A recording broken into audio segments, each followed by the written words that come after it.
पीठ में होने वाला दर्द एक काफ़ी कॉमन समस्या है। दुनिया में बहुत ज़्यादा लोग इससे पीड़ित होते हैं। खासकर जो उम्र-दराज लोग हैं, उसमें ये प्रॉब्लम बहुत ज़्यादा देखने को मिलती है। जब कभी लोगों को पेट दर्द होता है, कई लोग को दिन भर दर्द होता है, कुछ काम नहीं कर पाते हैं, कोई एक्टिविटी नहीं कर पाते हैं। इस तरह की लाइफ लोगों की पीठ दर्द की वजह से खराब होती है।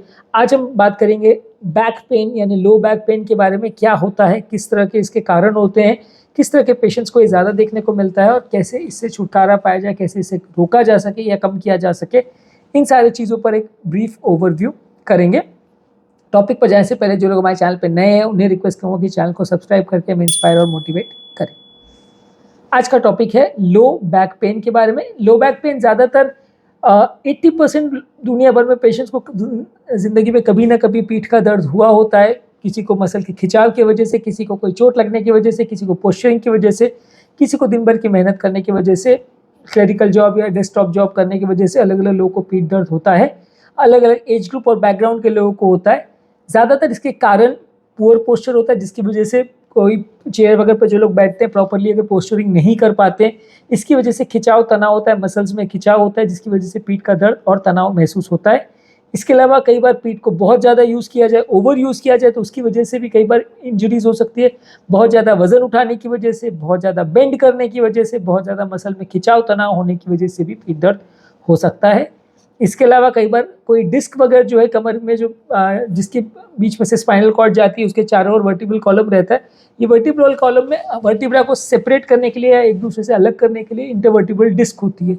ये इंटरवर्टिब्रल डिस्क कई बार दबाव खिंचाव की वजह से या उम्र वाले पेशेंट में कई बार अपनी जगह से खिसक जाती है, जिसकी वजह से वो बीच में जो स्पाइनल कॉर्ड गुजरता है उसको दबाने लगती है, जिसकी वजह से डिस्क के अंदर से क्रॉस होने वाला स्पाइनल कॉर्ड दब जाता है और इसकी वजह से भी लोगों को कई बार पेन बढ़ जाता है।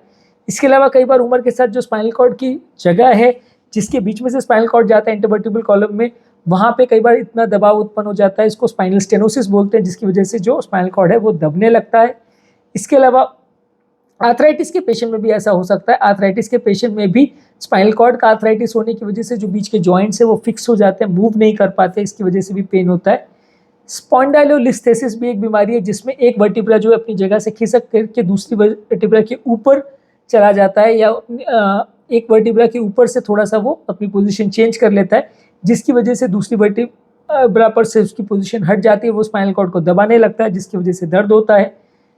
एक कॉमन कंडीशन है जिसे लोग सियाटिका बोलते हैं। इसमें सियाटिक नर्व पे हड्डी का कंप्रेशन कई बार पड़ता है, जिसकी वजह से लोग को डिस्कम्फर्ट और पेन होता है।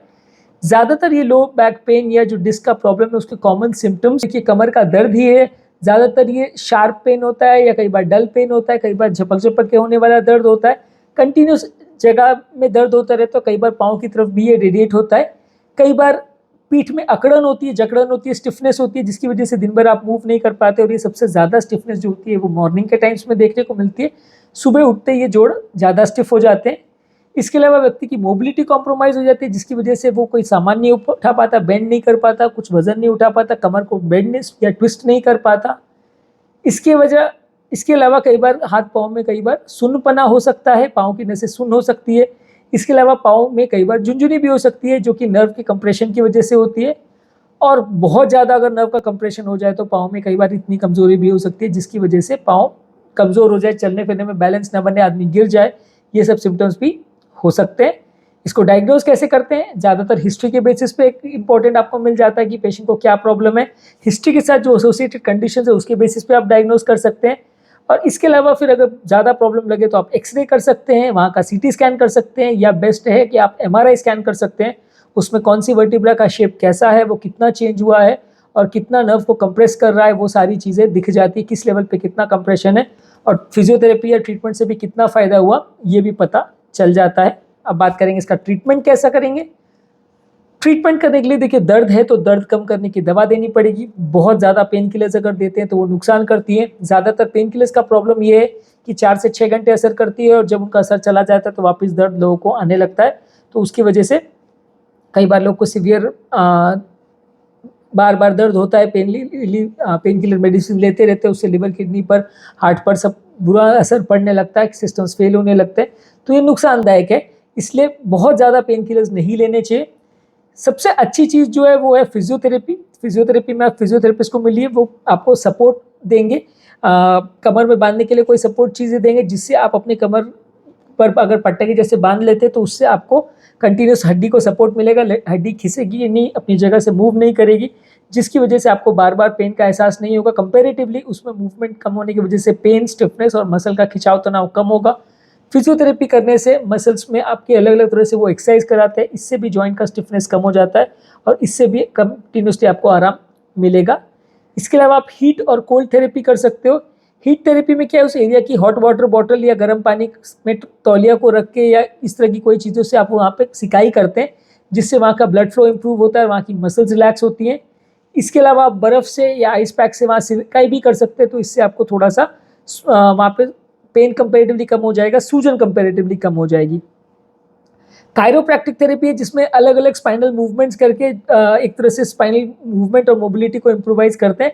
कायरोप्रैक्टिक एक्सपर्ट्स जो होते हैं उनके पास आप जाके इस तरह की थेरेपी ले सकते हो। वो हड्डियों को अलग अलग एंगल में सडनली मूव करते हैं, जिससे एक जर्क उत्पन्न होता है, जिससे मसल की मूवमेंट कई बार अच्छी होती है। इसके अलावा एक्यूपंक्चर थेरेपी अवेलेबल है। एक्यूपंक्चर थेरेपी में उस एरिया में छोटे छोटे नीडल्स इंसर्ट करते हैं, जिसकी वजह से एक वो एरिया का ब्लड सप्लाई इंप्रूव होता है, वो एरिया का मेटाबॉलिज्म इंप्रूव होता है, जिससे भी पेन कई बार कम हो जाता है।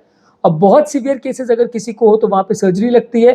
सर्जरी में क्या है, जो नस दब रही है उसको प्रॉपर्ली मैनेज किया जाता है, वो नर्व के पास जो हड्डी आ रही है उसको हटाया जाता है, हड्डी को काट के अलग किया जाता है, हड्डी को स्ट्रेंथन भी किया जा सकता है, हड्डी को सपोर्ट दिया जा सकता है, वहाँ हड्डी को फ्यूजन भी किया जा सकता है ताकि मूवमेंट ना हो, ताकि कंपेरेटिवली हड्डियाँ आपके नर्व्स को कंप्रेस नहीं करने पड़े। लेकिन यूजली नर्व का कंप्रेशन बहुत ज़्यादा सीवियर हो तो ही थेरेपी देना चाहिए, अदरवाइज थेरेपी देने का कोई ज़्यादा मतलब नहीं है।